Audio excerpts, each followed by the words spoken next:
Hallo und herzlich willkommen zu einem neuen Video hier bei Reisemobile da. Mein Name ist Christian Möbius und ich bin hier in Thüringen der Spezialist, wenn es um Carthago-Fahrzeuge geht. Heute haben wir euch mitgebracht den neuen C1 Tourer im 149er Grundriss und den möchten wir euch heute gerne einmal zeigen. Und deswegen würde ich sagen, legen wir einfach los. So, der neue C1 Tourer, den ihr hier seht, der 149er, der ist 7,52 Meter lang, weil wir haben es hier mit einem Mercedes zu tun. Man erkennt es ganz gut hier an diesem kleinen Knick. Die haben eine etwas längere Haube.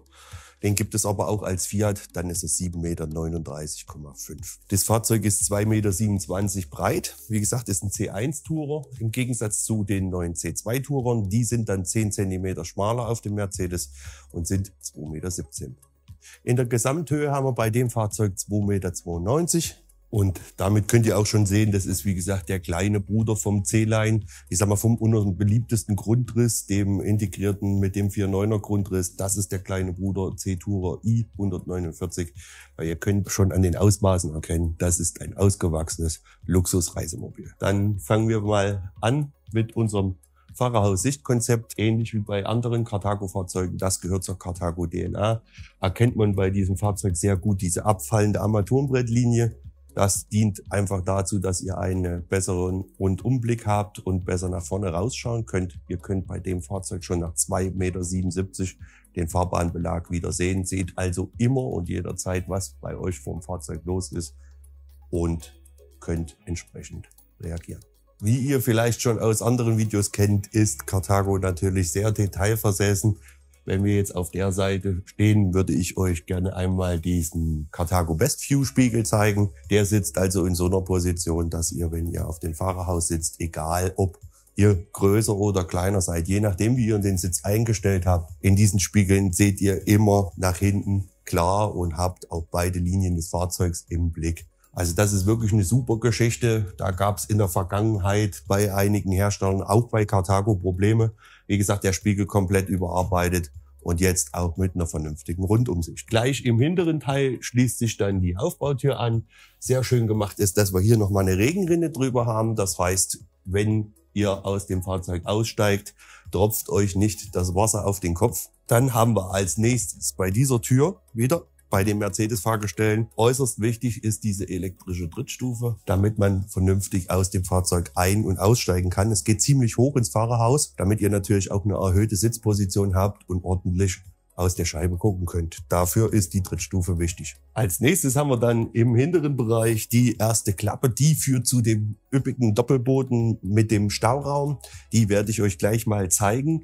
Wichtig, was ich hier einmal sagen möchte, ist, das hier, was ihr hier seht, das ist keine billige Klappenfüllung, die irgendwo zugekauft wurde, sondern das ist wirklich Seitenwandmaterial. Das wird also in der Produktion rausgeschnitten, entsprechend nummeriert und dem entsprechenden Fahrzeug im Nachgang wieder zugeordnet. Man sieht das hier wirklich relativ einfach. Wir haben einmal ein Aluminiumblech, dann kommt ein RTM-Hartschaum und wieder ein Aluminiumblech. Auf dem Dach natürlich etwas anders. Da haben wir eine Schicht GFK, dann kommt der RTM-Schaum. Im Innenraum kommt dann nochmal ein Klimawandbelag davor und die Mikrofaser und somit wird dieses Fahrzeug absolut winterfest und wintertauglich.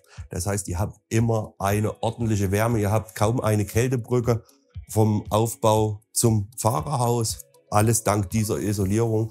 Die ist wirklich vernünftig gemacht, was den einen oder anderen dazu noch interessieren dürfte. Carthago ist der wenige, wenn nicht sogar der einzige Hersteller, der auch an eure Sicherheit denkt. In Bezug auf Blitzschutz ist es bei den Fahrzeugen so, die haben wirklich nochmal einen integrierten Blitzschutz, damit es eben nicht zu Unfällen kommen kann bei Schlechtwetter oder ähnlich. Von den Klappen dann zu den Fenstern. Auch bei den Fenstern mit diesem PU-Rahmen, der ist also kältebrückenfrei. Das ist eine Doppel-Isolierglasscheibe. Also wir haben Acrylglas mit einer Luftkammer. Das Ganze mit stufenlos verstellbaren Ausstellern, so dass ihr das Fenster in jeder x-beliebigen Richtung auf- und zumachen könnt. Das sind also nicht mehr diese Klick-Klack-Aussteller wie in den älteren Fahrzeugen, sondern das ist wirklich stufenlos. Und wie gesagt, damit ergibt sich ein super Isolierwert. Wenn wir einmal hier am Fenster sind, gehen wir dann weiter hoch zur Dachrundung. Diese Dachrundung natürlich ist nicht nur ein Designelement, sondern es soll auch die Karosserie versteifen und das Fahren so sicherer machen. Da ist also ein verstärkter Tragholm drin, um die Stabilität des Fahrzeugs zu erhöhen und zu gewährleisten. Und deswegen sind diese Fahrzeuge nahezu unzerstörbar, wenn man die gut pflegt und gut behandelt. Und Sesam, öffne dich, ich öffne euch die Klappe zum Doppelboden.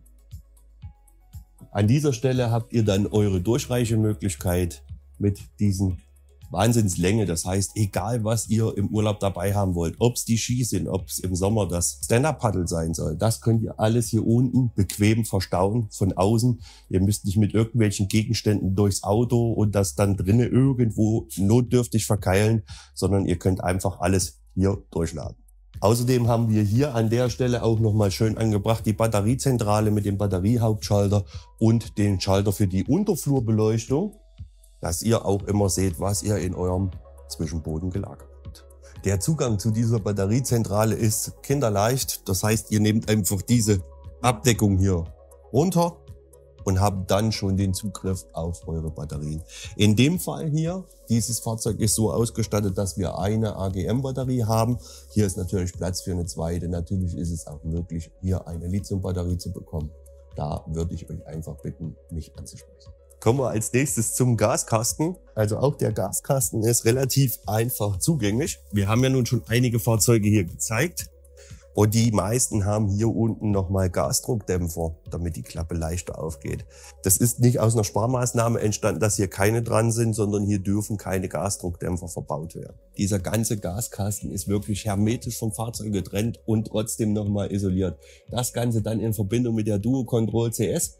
Soll heißen, ihr habt hier zwei 11 Kilo Flaschen stehen. Eine Flasche ist angeschlossen, ist die Betriebsflasche. Solange dort Druck drauf ist, könnt ihr das auch aus dem Fahrzeug erkennen. Ihr könnt das am Hauptbedienpanel ablesen und sobald hier diese Betriebsflasche leer ist, schaltet er automatisch auf die Reserveflasche um und nimmt das Gas aus der Reserveflasche. Das heißt, wenn in der Nacht die Heizung droht auszugehen, weil die Gasflasche leer ist, kann euch das bei dem Fahrzeug nicht treffen und ihr müsst nicht in der Nacht bei Regen um das Auto drumherum rennen, um die Gasflasche zu wechseln, sondern ihr bleibt einfach im Bett liegen und die Wärme geht weiter. Zusätzlich dazu hat natürlich die Anlage hier unten einen Crash-Sensor. Man kann das sich ungefähr so vorstellen, das ist eine Pfanne, da liegt eine Kugel drin, von unten kommt ein Stift und sobald das Fahrzeug eine Erschütterung in die eine oder in die andere Richtung bekommt, rollt die Kugel aus der Pfanne raus, der Stift saust hoch und blockiert die Kugel gleichzeitig in der Lage und dann ist die Gaszufuhr abgestellt. Also zu eurer Sicherheit, wenn es wirklich mal zum Unfall kommt, was wir natürlich alle nicht hoffen,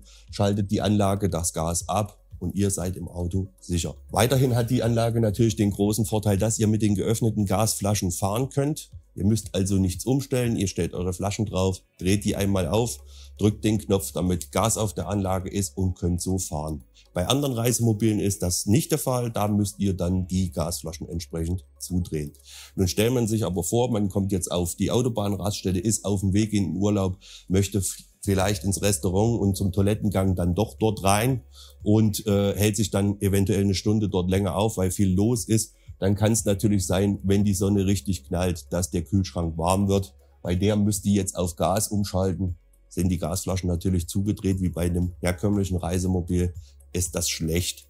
Hier, wie gesagt, haben wir die Gasflaschen auf. Das heißt, der Kühlschrank würde dann einfach von dem Lichtmaschinenstrom des Fahrzeugs auf Gas umstellen und die Kühlung geht weiter. Das Coole für die kalte Jahreszeit ist einfach auch, dass dieser Regler über eine ICE-Funktion verfügt. Das heißt, im Regler ist eine kleine Heizung eingelassen, die dann das Flaschenventil und den Regler ein bisschen beheizt. Somit kann das nicht vereisen und die Gasentnahme zum Beispiel für die Heizung oder für euren Kocher ist immer gewährleistet, auch wenn es kalt ist. Als nächstes haben wir dann hier den Wassertank. Das Fahrzeug verfügt über eine Frischwasserkapazität von 150 Liter. Der Abwassertank fast 140 Liter. Und hier mal ein Alltagstipp, weil ich es immer wieder sehe. Wichtig ist, den Schlüssel reinstecken, schließen und den Schlüssel wieder herausziehen. Ganz wichtig. Dann den Wassertankdeckel ruhig etwas eindrücken und entnehmen. Denn wenn dieser Schlüssel noch im Zylinder steckt, dann wird der Weg nicht richtig freigegeben und ihr habt hier 3 Plastiknasen drauf, die dann immer hier am Halterand scheuern, bis sie dann irgendwann abbrechen, dann hält der Wassertankdeckel nicht mehr. Deswegen wirklich Schlüssel abziehen und dann könnt ihr wirklich diese Nasen einzeln freigeben. Natürlich wäre es kein Carthago, wenn er nicht über eine riesengroße Rollergarage verfügt. Wichtig ist, hier sieht man es nochmal schön, die Scharniere liegen hier nicht auf der Außenseite, sondern die sind wirklich eingelassen für einen clean, sauberen Look. Und es verursacht natürlich auch beim Fahren keine Windgeräusche durch irgendwelche überstehenden Scharniere, die das Ganze stören könnten. Auch beim kleinen C-Tourer haben wir wieder eine Schwallwasserdichtung und eine Innendichtung. Somit ist das Fahrzeug immer perfekt vor Schmutz und Wasser geschützt. Wichtig ist, beim C-Tourer selber gehen die Klappen nach vorne auf und nicht wie bei den größeren Brüdern nach oben. Das heißt, einfach hier reinfassen und schon könnt ihr diese Klappe öffnen. Es ist auch absolut gigantisch, wie weit diese Klappe aufgeht. Das liegt einfach an diesen Scharnieren, die sich hier so ein bisschen über den Rahmen drüber bewegen können, dass die Klappe eben nicht nur im rechten Winkel aufgeht, sondern sich bis nach vorne schieben lässt. Richtig cool bei dem Auto ist, wir haben hier mal die Option Nadelfilz. Also das ist die Garagenveredelung mit Nadelfilz und den Gepäcknetzen. Die kann ich euch wirklich nur empfehlen, weil die saugt im Innenraum der Garage von eurer Ausrüstung auch ein bisschen das Wasser oder das Kondenswasser auf und gibt das kontrollierter ab. Das heißt, ihr habt dann im Innenbereich kein Schwitzwasser, wie man es auf so einer glatten Wand hätte. Und zusätzlich ist das Gepäcknetz, was ich euch dann auf der anderen Seite zeigen werde, ultra praktisch. Das wird also hier an der Tür angebracht und da könnt ihr vom Warndreieck oder sonstige Utensilien, die ihr braucht oder die ihr schnell zugänglich haben wollt, einfach da reinpacken. Dann ist es wirklich ein Handgriff, Tür auf und die Sachen entnehmen, die ihr braucht. Es ist ultra praktisch. Ich kann es nur jedem Carthago-Kunden empfehlen, der sich ein neues Fahrzeug bestellt, dieses Upgrade mitzunehmen. Das hält die Wärme in der Heckgarage und lässt die Feuchtigkeit da, wo sie hingehört, nämlich draußen. Die Besonderheit dieser Rollergarage besteht nicht nur in diesem sehr stabilen Boden, der bis zu 450 Kilo trägt, sondern wir haben hier auch mal die Besonderheit, dass ich euch das mal mit diesem neuen Busheck zeigen kann. Also es ist wirklich so, dass von den größeren Baureihen auf die kleineren Baureihen dieses neue Busheck jetzt immer wieder übertragen wird. Das ist eine vertiefte GFK-Schale, die hinten rumgeht. Und dadurch haben wir hier keine glatte Wand, sondern gehen noch mal ein Stück nach hinten. Und das hat den ultra coolen Vorteil, dass ihr im Innenraum 10 bis 15 Zentimeter an Platz dazu gewinnt. Das wiederum bedingt aber auch, dass eben der Fahrradträger hier nicht an das Heck geschraubt werden kann, sondern der gehört hier in die Garage rein. Was das für ein Fahrradträger ist, ob ihr den Thule Veloslide bevorzugt oder ein anderes Fahrradträgersystem, das könnt ihr euch mal gerne in einem unserer Videos anschauen bei Dirt TV. Mein Kollege, der Noah, hat da ein prima Video dazu gemacht, wo auch der Thule Veloslide und die verschiedenen Fahrradträgersysteme nochmal erklärt werden. Ich kann es euch nur empfehlen und schaut es euch mal an. Ein richtig cooles Feature bei diesem Fahrzeug ist auch, dass wir hier durchgehende Zugsschienen haben. Das heißt, hier gibt es dann Ösen, die verstellbar sind, die ihr auf dieser Schiene verschieben könnt und könnt euch das einstellen. Damit könnt ihr natürlich verschiedene Dinge schon in der Heckgarage vernünftig befestigen, sodass beim Bremsen oder Beschleunigen nichts hin und her fliegt. Das gleiche haben wir dann hinten nochmal an der Heckwand. Hier sind nochmal Gummiexpander angebracht, damit ihr zum Beispiel die Campingstühle oder den Campingtisch hinter diese Gummiexpander klemmen könnt. Und somit findet alles seinen festen Halt und Platz. Ihr habt Ordnung in eurer Garage und es kann euch nichts hin und her fliegen. Auch toll gemacht ist, wenn ihr dann das Fahrzeug pflegen wollt, habt ihr hier über diesen Deckel den Zugang zu eurer Revisionsöffnung für den Frischwassertank. Das heißt, ihr nehmt den Deckel hier raus und könnt dann einfach diesen Deckel aufschrauben. Und schon könnt ihr dann in den Wassertank reinschauen, ob der gereinigt werden muss oder eben halt hier entsprechendes Reinigungsmittel einbringen, um diesen Frischwassertank zu desinfizieren und wieder für die nächste Saison frisch zu machen. Nun möchte ich euch natürlich auch dieses Designheck einmal zeigen. Das ist das Busheck. Der eine oder andere kennt das noch von den alten C-Touren mit diesen 3 Holmen. Das heißt also hier ein Holm, dort ein Holm und drüben wieder runter. Und die glatte Wand. Wie gesagt, die glatte Wand jetzt nicht mehr durch diese Hohlschale, wo wir im Innenraum ein bisschen Platz dazu gewinnen. Und dafür ist dieses Design Busheck gedacht. Das wird natürlich auf alle Baureihen sukzessive in den nächsten Jahren ausgerollt. Der hat es jetzt schon. Das Fahrzeug besitzt eine 10-jährige Dichtigkeitsgarantie und deswegen können wir hier an diese Hohlschale keinen Fahrradträger anbringen oder Zusatzschienen hier hinten dran bohren. Das funktioniert nicht, sondern wirklich diese Fahrradträger sollten immer in der Rollergarage oder Fahrradgarage, so wie es vorgesehen ist, auch stehen. Hat zum anderen auch den Vorteil, eure wertvollen Fahrräder stehen im Innenraum. Man kommt nicht so leicht dran, als wenn die jetzt hier hinten wären und dann einer auf der Autobahnraststelle oder sonst wo euch die Fahrräder stehlen kann. Richtig stylisch sind natürlich auch diese neuen Rückleuchten mit diesem C von Carthago, also das nennt sich dann C-Branding in diesen neuen Rückleuchten, in LED ausgeführt. Das in Verbindung mit dem Carthago-Logo und den Dachrundungen lässt das Fahrzeug natürlich auf mehrere hundert Meter sofort als Carthago erkennen. Im weiteren Verlauf nach vorne haben wir dann hier einmal den Landstromanschluss mit den verschiedenen Anschlussmöglichkeiten. Auch hierzu gibt es auf Dörr TV ein Video zur Erstausstattung, wo die verschiedenen Kabel, die man benutzen kann, um das Fahrzeug anzuschließen, nochmal erklärt werden. Hier in dem Bereich haben wir dann die Toilettenkassette. In dieser Klappe versteckt die Sicht. Das Fahrzeug ist jetzt auch schon mit einer SOG ausgestattet. Das heißt, ihr könnt die Toilette chemiefrei betreiben. Richtig interessant ist dabei, dass sich der Aktivkohlefilter nicht auf dieser Klappe befindet, sondern wirklich über einen Schlauch nach oben auf das Fahrzeugdach abgesaugt wird und dann über das Fahrzeugdach abgeleitet. Das heißt, egal ob das Wetter kalt oder drückend ist, ihr habt nie Gerüche unter dem Bereich der Markise.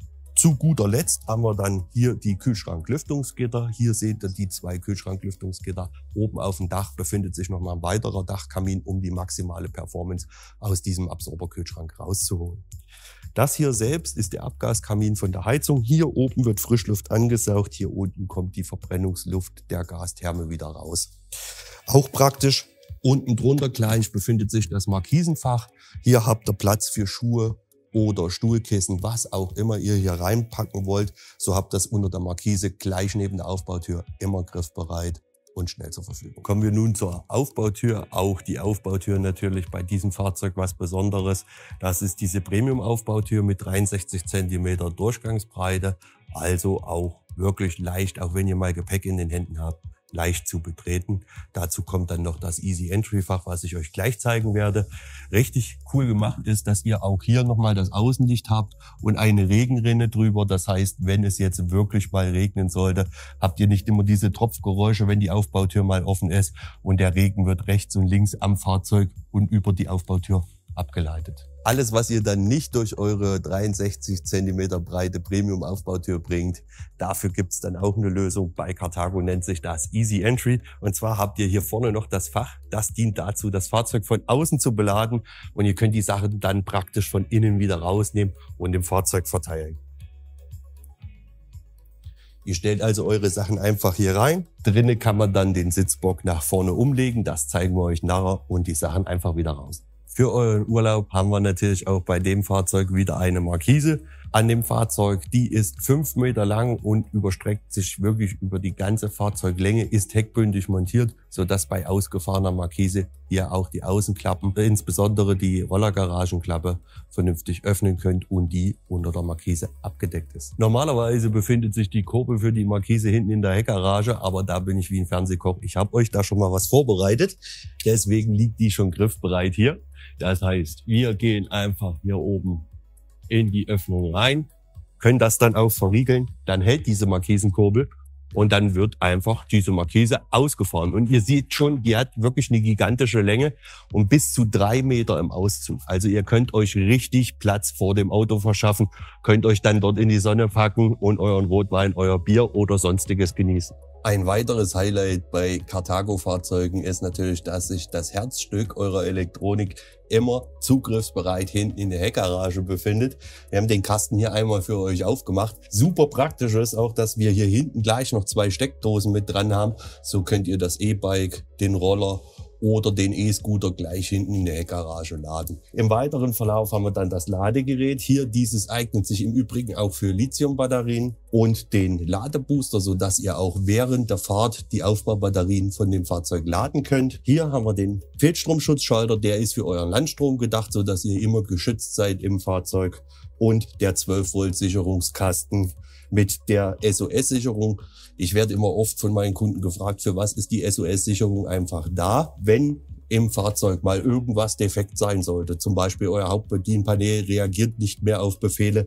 Dann habt ihr die Möglichkeit, hier in diesen Steckplatz eine Sicherung einzubringen und schon könnt ihr das Fahrzeug wie gewohnt im Urlaub weiter nutzen. Danach kommt ihr zu der Reisemobile und wir richten das für euch. Zum neuen frischen Look für das Jahr 2025 bei unserem Carthago haben wir dann hier nochmal dieses C-Branding von Carthago nochmal im Grill, damit auch jeder weiß, es handelt sich um ein Carthago. In Verbindung mit diesen neuen, schön geformten LED-Scheinwerfern sieht das Fahrzeug richtig cool aus. Und es gibt noch eine Neuerung. Bisher gab es die Fahrzeuge im Schullerweiß. Jetzt ist es so, alles bis zur Baureihe C-Line und die C-Tourer kommen jetzt im neuen Klarweiß. Wir befinden uns jetzt hier in unserem neuen C-Tourer in dem 149er Grundriss.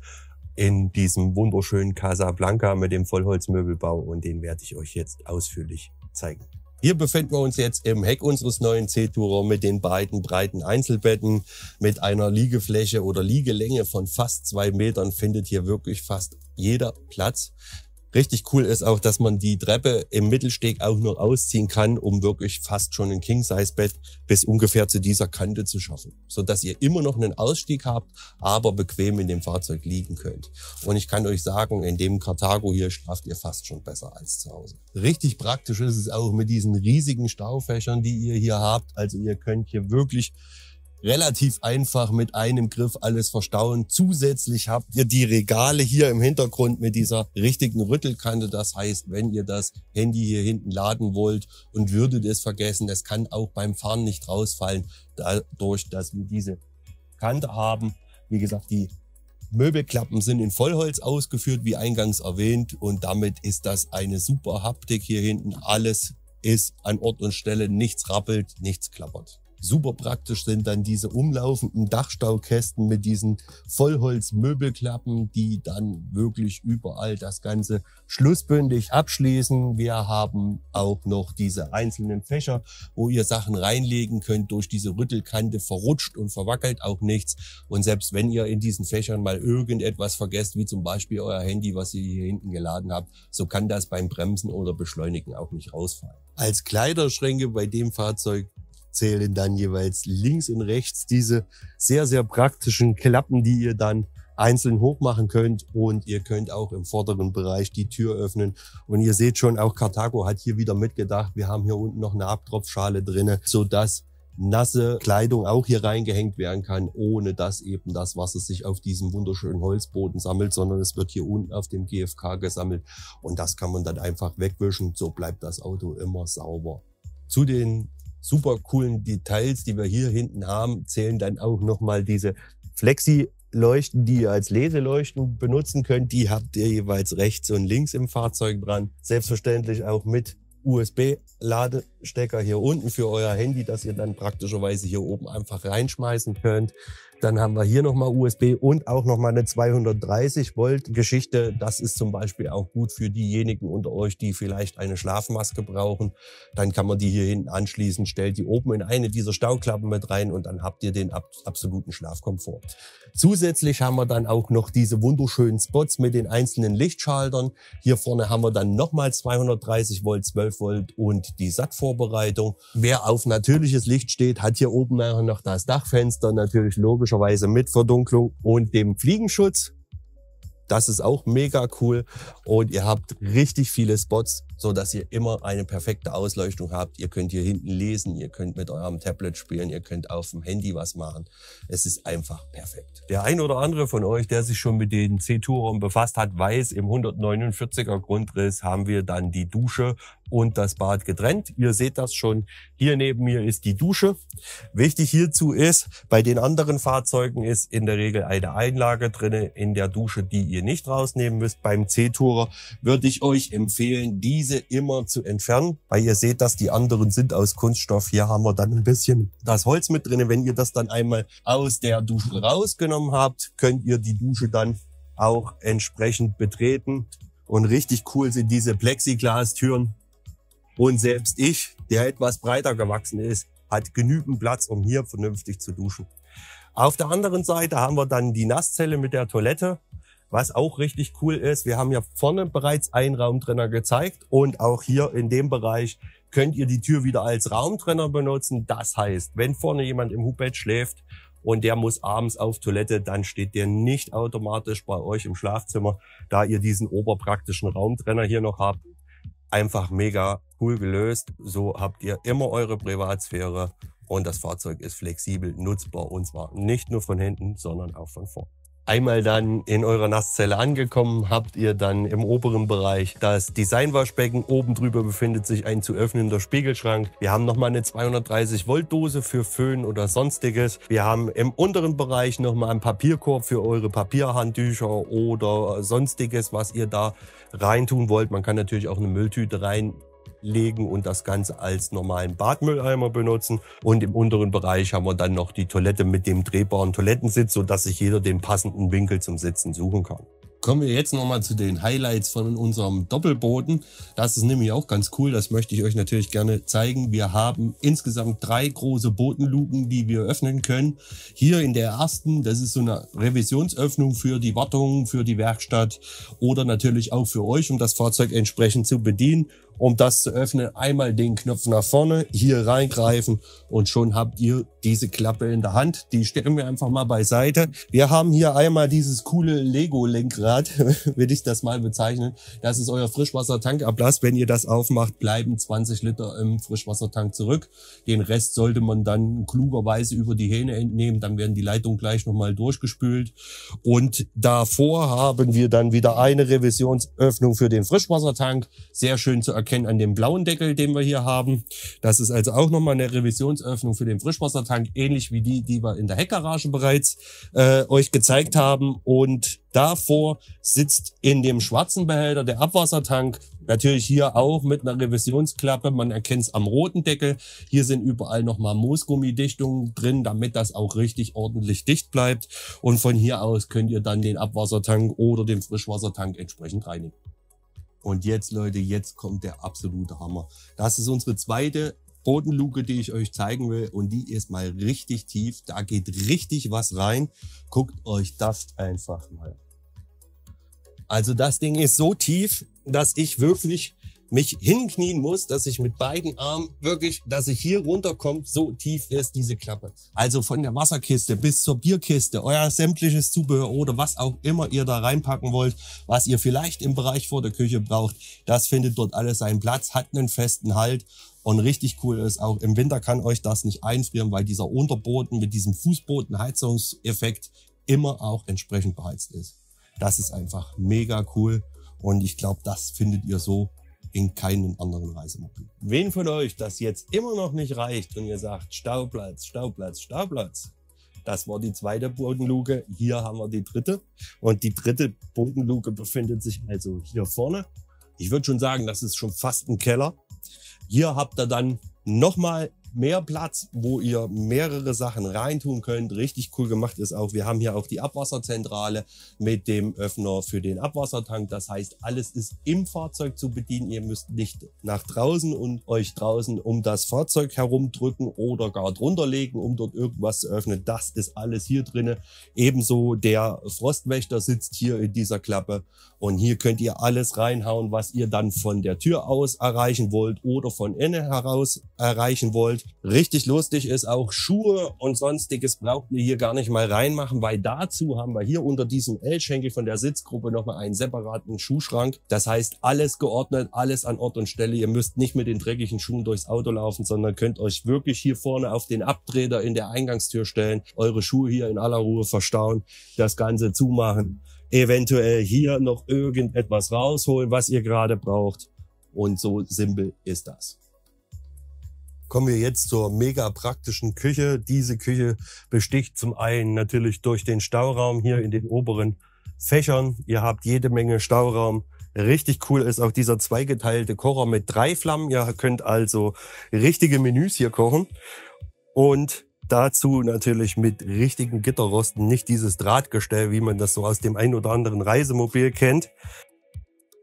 Dessen aber noch nicht genug. Als Spülenabdeckung dient hier gleichzeitig dieses schön geformte Schneidebrett und auch das hat noch einen Zusatznutzen. Ihr könnt das nämlich gleichzeitig zur Verlängerung eurer Arbeitsfläche nutzen. Mit der gehärteten Oberfläche hier könnt ihr hier Flaschen, Gläser, Tassen, alles draufstellen, was ihr so braucht und müsst das nicht alles auf den Tisch stellen. So bleibt der Tisch frei für eure Reiseplanung, für Spiele, was auch immer ihr hier machen wollt. Das ist eigentlich super praktisch und gleichzeitig ist die Spüle vernünftig abgedeckt. Als letztes dann haben wir hier daneben nochmal eine Stauklappe und hier versteckt sich eure Kaffeekapselmaschine. Damit ihr die vernünftig bedienen könnt, kann man die auch nochmal so ein Stückchen rausziehen. Und damit man sie vernünftig ablesen kann, haben wir hier an dieser Platte nochmal einen Spiegel angebracht, sodass ihr die LEDs auch aus der Position ablesen könnt. Und dann wisst ihr immer, eure Kaffeemaschine ist bereit oder sie braucht noch Zeit. Kommen wir dann also zum Küchenunterschrank. Im Küchenunterschrank habt ihr diese wunderschönen Schubladen, die auch sehr, sehr tief sind. Alle natürlich mit dem Softclose versehen. Auch hier finden eure Töpfe, Pfannen und alles, was ihr sonst so braucht, finden hier bequemen Platz. Richtig cool gelöst ist das Thema mit dem Mülleimer. Den findet ihr hier unten in der letzten Schublade, und zwar einmal die große Schublade rausziehen und hier befindet sich dann euer Mülleimer. Natürlich ist das ein Fahrzeug der Premium-Klasse, das heißt, wir haben hier auch einen separaten Weinschrank und die erste Flasche, die dort Platz finden sollte die von der sein. Wenn ihr euer Fahrzeug hier bei uns abholt, dann könnt ihr die einfach hier reinstellen, dann rappelt, dann klappert auch nichts und schon ist die Flasche verstaut und ihr könnt losfahren. Auf der gegenüberliegenden Seite von unserem Küchenblock haben wir dann den Carthago Tech Tower mit dem Kühlschrank, der fast 153 Liter richtig cool ist. Wir haben hier oben einen Backofen oben drüber, um Brötchen oder Pizza oder sonstiges aufzubacken, was auch immer ihr mit diesem schönen Teil vorhabt. Dann unten drunter gleich schließt sich an das separate Gefrierfach. Hier ist natürlich auch der Clou, ihr könnt das sowohl so rum aufmachen, wenn ihr von draußen was braucht, wollt euch ein Eis rausnehmen und wollt euch wieder unter die Markise setzen. Wenn ihr drinnen was braucht zum Kochen, dann könnt ihr einfach hier aufmachen auf dieser Seite. Und dann schaut euch mal diesen gigantischen Kühlschrank an, der auch mit der Doppelöffnung sowohl von hier zu öffnen, als eben auch von hier. Hier oben haben wir dann das Gehirn von unserem Carthago Reisemobil. Hinter dieser formschönen Blende habt ihr also zum einen das Hauptbedienpanel. Gleich links daneben ist das Heizungssteuerteil, was viele Funktionen extra beinhaltet, von Timerfunktionen bis hin zu vielen anderen. Das würde jetzt allerdings zu weit führen.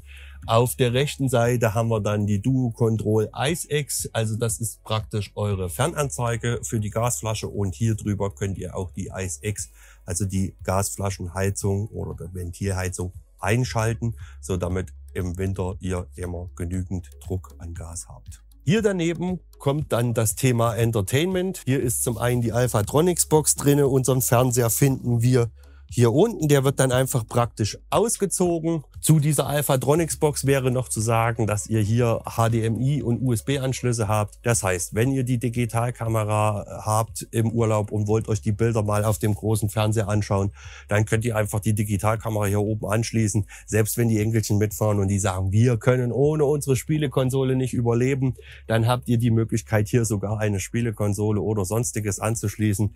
Also ihr seht schon, die Box ist sehr vielfältig. Auch Dolby Surround Systeme oder sowas kann man hier noch mit Cinch anschließen. Und das passt natürlich dann formvollendet zu diesem wunderschönen Smart TV. Hier habt ihr also die Möglichkeit, auch wenn ihr WLAN habt oder man versieht das Fahrzeug mit einem Router, dann habt ihr hier auch die Möglichkeit, Netflix oder Prime zu streamen. Ihr könnt das sogar übers Handy machen, das geht auch. Also auch ein Handy lässt sich mit dem TV-Gerät verbinden. Und somit seid ihr eigentlich für alles rundum gesichert, wenn das Wetter mal nicht so schön ist. Fernseher raus, Alphatronics Box und los geht's. Auf dieser Seite haben wir dann noch diesen Easy Entry Sitzbock, der gleichzeitig auch als Einstiegshilfe für euer Hubbett dient. Das Schöne hier ist, ihr könnt also das Fahrzeug von außen beladen. Das zeigen wir euch dann draußen. Da haben wir eine Klappe dran. Und damit ihr dann die Sachen hier im Innenraum entnehmen könnt, einfach die Lasche hier nach vorne einmal ziehen. Und dann könnt ihr das nach oben umklappen. Und wenn jetzt meine Wasserkiste oder was auch immer hier drinnen stehen würde, könnte ich die jetzt schon rausnehmen. Das heißt, ich muss nicht alles durch diese Aufbautür tragen. Ich habe dann mal für euch in der gemütlichen Sitzecke Platz genommen. Richtig cool hier an der Geschichte ist, eure Gurte verstecken sich hier. Also wenn ihr dann nochmal 2 Personen mitnehmen wollt, dann könnt ihr das hier vernünftig tun. Und das sind 3-Punkt-Gurte. Das heißt, hier wird in eine Gurtpeitsche eingeschnallt und dann drüber und in die zweite Gurtpeitsche, so dass das 3-Punkt-Gurte sind und keine einfachen Beckengurte. Vor der Sitzgruppe haben wir dann den Tisch. Dieser Tisch ist dann wieder mit dem Fußpedal hier unten in jede Richtung verschiebbar. Drehen könnt ihr ihn selbstverständlich immer, so dass ihr immer die richtige Tischposition hierfür findet, und das in Verbindung mit diesen hübschen Gardinen und auch dem Fliegenschutz sowie der Verdunklung hier in dem Fenster seid ihr für jedes Wetter, für jede Zeit gerüstet. Und wie gesagt, auch hier spielt wieder das Thema Easy Entry eine Rolle. Das heißt, wir haben hier draußen eine Klappe, wo ihr das Fahrzeug beladen könnt. Und dann habt ihr die Möglichkeit, einfach hier rüberrutschen. Hier unten ist dann eine Grifflasche dran, könnt dann hier hochziehen und schon bin ich wieder in meinem Doppelboden. Und für den Besuch in eurem voll integrierten, seien es nun die Kinder oder Enkelkinder, findet ihr hier oben dieses gigantische Hubbett mit 1,95 Meter auf 1,60 Meter Liegebreite. Also das ist auch für erwachsene Personen geeignet. Wie geht's? Ganz einfach. Man klappt die Sitze mit einem Handgriff nach vorn, greift hier oben rein und kann dann das Hubbett nach unten bewegen. Das ist doch meine Liegefläche. Das Hubbett einmal unten könnt ihr dann hier über diesen Bock, der auch als Easy Entry Bock schon beschrieben wurde, könnt ihr dann einfach hier oben in das Hubbett einsteigen. Hier ist jede Menge Platz. Richtig cool ist dann, ihr habt hier oben noch mal ein Ablagefach, auch mit einer Rüttelkante und dem Lichtschalter. Interessant wäre es hier dann noch eine Steckdose zu installieren. Das können wir natürlich gerne für euch machen hier bei der Reisemobile. Wer Privatsphäre will, der hat dann auch noch die Möglichkeit, diese Vorhänge hier vernünftig zuzumachen. Und wenn man das Hubbett nicht mehr braucht, man möchte es wieder nach oben fahren, schiebt man die Decken einfach ein bisschen vor Richtung Bugmaske und dann kann man auch das Bett mit dem Equipment drauf nach oben klappen. Das verhakt hier oben vernünftig in Teflonkeilen, sodass das während der Fahrt dann auch sicher und fest gehalten wird, sodass euch nichts auf den Kopf fällt. Kommen wir nun zum sportlich eleganten Cockpit unseres Mercedes Carthago Fahrzeugs. Hier im vorderen Bereich die Bedienelemente aus dem Mercedes-Benz Sprinter. Natürlich verfügt das Fahrzeug auch über das MBUX-System, sodass ihr wirklich die Möglichkeit habt, das Fahrzeug im vorderen Bereich sprachzusteuern. Ihr habt Zugriff auf die Navi, könnt natürlich logischerweise euer Handy koppeln und habt dann auch die Freisprechfunktion hier drauf. Dann schauen wir uns das Radio mal im Detail genauer an. Wirklich cool ist, es ist wirklich einfach und intuitiv zu bedienen. Ihr habt jedes Mal diese App-Symbole, wo ihr dann draufklicken könnt, um dann von dort aus ins Untermenü zu kommen, wo ihr verschiedene Sachen machen könnt, wie zum Beispiel das Thema Navigation, wo ihr also hinfahren wollt. Auch cool ist, ihr könnt hier Dimensionen auch nochmal vom Fahrzeug mit eingeben, so dass ihr auch dann keine Straßen benutzt oder irgendwo Probleme kriegt aufgrund der Größe dieses Fahrzeugs. Im nächsten Bereich haben wir dann das Thema Telefon. Wenn dann hier ein entsprechendes Gerät verbunden ist, habt ihr die Möglichkeit, entweder hier über den Ziffernblock zu wählen oder per Spracheingabe euren Kontakt zu wählen oder eben auf dem Handy. Freisprecheinrichtung funktioniert dann ganz normal über dieses Radio. Als nächste Funktion dann haben wir logischerweise das Thema Radio mit diesen wunderschönen App-Symbolen, dass ihr auch immer seht, welchen Sender ihr einstellen wollt. Alle Sender, die ihr reinkriegt, werden mit Symbol also auch angezeigt. Darüber hinaus haben wir dann das Thema Medien, also wenn ein Handy entsprechend gekoppelt ist, habt ihr die Möglichkeit, hier eure personalisierten Playlists abzuspielen oder eben halt aus eurer iTunes-Mediathek oder. Dann kommen die Mercedes-Benz-Apps, da gibt es verschiedene Möglichkeiten, je nachdem, ob ihr Internetzugriff habt oder nicht. Dann haben wir als nächstes in dem Bereich das Thema Info. Hier werden dann Fahrzeugdaten angezeigt, auch auf Thema Spritverbrauch und sowas. Wenn euch das interessiert, könnt ihr hier praktisch dann nachlesen. Und als letztes haben wir dann hier noch die Einstellung für das Fahrzeug selbst. Das heißt, ihr könnt von hier aus einschalten die Assistenz. Ihr könnt in die Fahrzeugeinstellung, könnt dort zum Beispiel das Öffnen und Schließen, also das automatische Schließen verändern. Ihr habt die Möglichkeit, die Innenbeleuchtung euren Wünschen anzupassen. Und dann noch so diverse Fahrzeugeinstellungen. Und auch hier hinten ist dann wieder der Info-Button dran für Spritverbrauch und sonstiges. Ihr kommt von hier auch in die Bedienungsanleitung, könnt dort einfach auch ein paar Sachen nochmal nachlesen. Also die komplette interaktive Bedienungsanleitung zu eurem Mercedes-Benz Sprinter Cockpit findet ihr dann auch nochmal in dem Radio.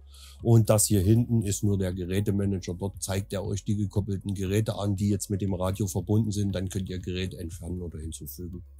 Natürlich habt ihr hier in dem Cockpit noch mehrere Features, ob das jetzt links unser elektronischer Rückspiegel ist oder Rückfahrkamera auf einem separaten Monitor, so dass, wenn ihr die Navi eingeschaltet habt, eure Navikarte immer zu sehen ist und linker Hand vom Lenkrad habt ihr dann euer Bild für die Rückfahrkamera. So könnt ihr auch während der Fahrt immer schauen, ob hinter eurem Fahrzeug alles in Ordnung ist. Wir haben die Bedienelemente am Lenkrad noch für die Steuerung zum MBUX-System.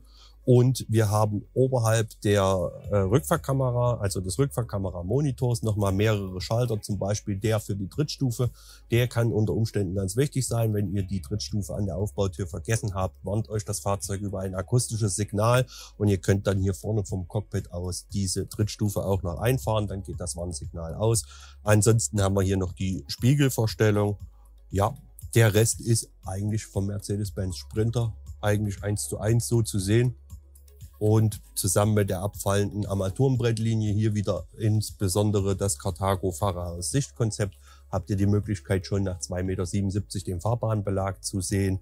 Das führt natürlich zu einer enormen Sicherheitsverbesserung. Ihr könnt einfach immer sehen, was ist denn vor meinem Fahrzeug. Und wenn ihr jetzt Bock habt auf so ein cooles Auto, auf das Thema Reisemobil, dann sind wir natürlich für euch da. Wir von Dörr Reisemobile beraten euch gern. Wir würden uns wahnsinnig freuen, wenn ihr uns besuchen kommt. Und wir nehmen uns die Zeit und wir finden das Passende für euch.